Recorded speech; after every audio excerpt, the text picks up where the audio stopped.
அண்மை செய்தி. அதிமுக பொதுச் செயலாளர் எடப்பாடி பழனிசாமியை தொடர்ந்து டிடிவி தினகரனும் நாளை டெல்லி செல்ல உள்ளதாக தகவல் வெளியாகியுள்ளது. கூடுதல் விவரண செய்தியாளர் ராஜேஷ் வழங்க கேட்கலாம். ராஜேஷ், எடப்பாடி பழனிசாமி டெல்லி சென்ற நிலையில் டிடிவி தினகரன் நாளை டெல்லி செல்வதாக தெரிவிக்கப்பட்டுள்ளது. தொகுதி பங்கீடு குறித்தான இறுதி முடிவு எட்டப்படுவதற்கான வாய்ப்புகள் உள்ளதா? கூடுதல் விவரங்களை பதிவிடலாம். சட்டமன்ற தேர்தலை எதிர்கொள்ளும் விதமாக அதிமுக தலைமையில் தேசிய ஜனநாயக கூட்டணி என்பது அமைந்திருக்கிறது. குறிப்பாக அதிமுக கூட்டணியை பொறுத்த வரைக்குமே பாஜக, அம்மா மக்கள் முன்னேற்ற கழகம், பாமக உள்ளிட்ட கட்சிகள் தொடர்ச்சியாக இணைந்திருக்கக்கூடிய சூழ்நிலையில் தொகுதி பங்கீடு உள்ளிட்டவைகள் குறித்து தற்பொழுது இழுபறி ஏற்பட்டிருப்பதாக தகவல் வெளியாகியிருந்தது. இதனை அடுத்துதான் அதிமுகவின் பொதுச் செயலாளர் எடப்பாடி கே பழனிசாமி இன்று காலை டெல்லி புறப்பட்டு சென்று மத்திய உள்துறை அமைச்சர் அமித்ஷாவை சந்திக்க உள்ளதாக தகவல் வெளியாகி இருந்தது. அதனைத் தொடர்ந்து தற்பொழுது நாளை காலை 11 மணி அளவில் அம்மா மக்கள் முன்னேற்ற கழகத்தின் பொதுச் செயலாளர் டிடிவி தினகரன் அவர்கள் டெல்லி செல்ல உள்ளதாக தகவல் வெளியாகி இருக்கிறது. அதிமுகவை பொறுத்த வரைக்குமே கூட்டணிக்கு தலைமை என்பது அதிமுகவாக இருந்தாலும் கூட்டணி பேச்சுவார்த்தைகள் என்பது தொடர்ச்சியாக அது டெல்லியில் உறுதி செய்யப்படுவதும் டெல்லியில் இறுதி செய்யப்படுவதுமாக இருக்கிறது. அதிமுக வரலாற்றிலேயே இம்மாதிரியான ஒரு நிலை என்பது இல்லை என்பது அதிமுகவினரை தெரிவிக்கக்கூடிய ஒரு சூழலை நம்மால் பார்க்க முடிகிறது.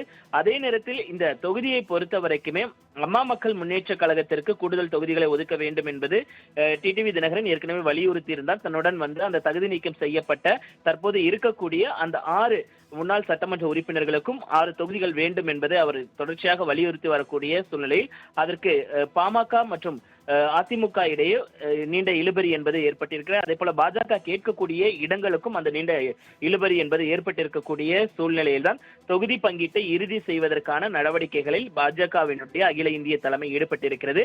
அதனால் எடப்பாடி பழனிசாமி அதே போல டிடிவி தினகரன் ஆகியோரை தற்பொழுது டெல்லியில் சந்திப்பதற்கான அந்த வாய்ப்புகள் உருவாகி இருக்கிறது.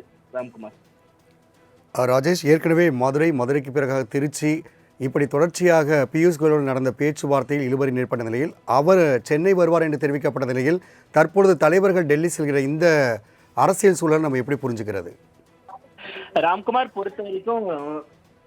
பொறுத்த வரைக்கும் இந்த தேசிய ஜனநாயக கூட்டணியை பொறுத்த வரைக்குமே அவர்கள் இந்த தொடர்ச்சியான பேச்சுவார்த்தை என்பது இழுபறி ஏற்பட்டிருக்கிறது. ஏனென்றால் தமிழக வெற்றி கழகம் இந்த கூட்டணியில் இணையும் என்று தொடர்ச்சியாக அவர்கள் எதிர்பார்த்திருந்த நிலையில் அது இழுபறியில் சென்று அவர் இணையவில்லை. திட்டவட்டமாக திரு விஜய் அவர்கள் கூட்டணிக்கு செல்ல மாட்டோம் என்பதை அறிவித்திருக்கிறார்.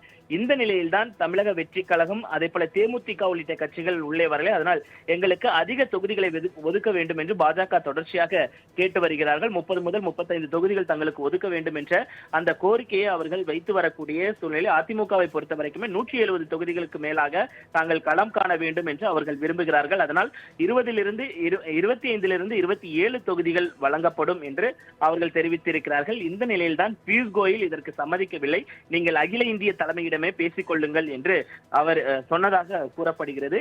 இதனையொட்டிதான் பியூஷ் கோயல் வருகை என்பது ரத்து செய்யப்பட்டு தற்பொழுது எடப்பாடி பழனிசாமி இன்று காலை டெல்லி சென்றிருக்கிறார். அவரை தொடர்ந்து அம்மா மக்கள் முன்னேற்ற கழகத்தின் பொதுச் செயலாளரும் டிடிவி தினகரன் அவர்களும் டெல்லி செல்லவிருக்கிறார்.